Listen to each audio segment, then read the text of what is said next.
So when I was 10 years old, my father was shot in the drive-by. He was taken to the emergency department and he didn't speak English. He only spoke Spanish. No one told him what was going on. No one answered his questions. Being the only person in my family who spoke English at that time, I tried to read the paperwork that the hospital gave us, and the only word I could understand is instructions.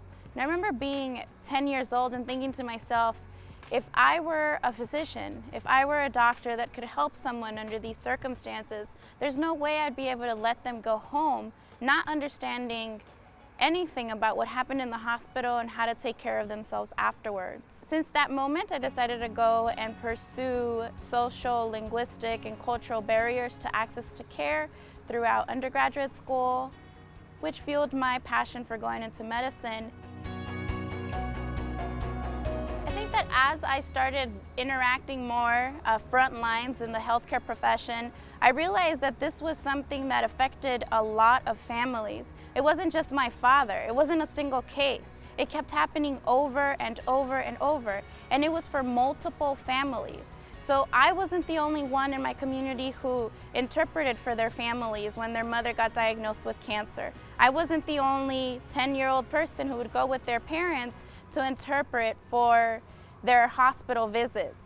Just by being here today, you are preparing yourselves to being that successful medical practitioner. The Tour for Diversity has been an opportunity for me to experience firsthand some of the challenges and barriers that specific communities face, and I think that it served as a really strong reassurance about the power of sharing your story. I have a story. I have a story. Now I want you to point to the person next to you and say, you have a story. You have a story. And also the opportunity to build relationships and learn from students. I think we get an incredible amount of insight from the students that we speak with, and we're always inspired by their stories and motivated by their aspirations.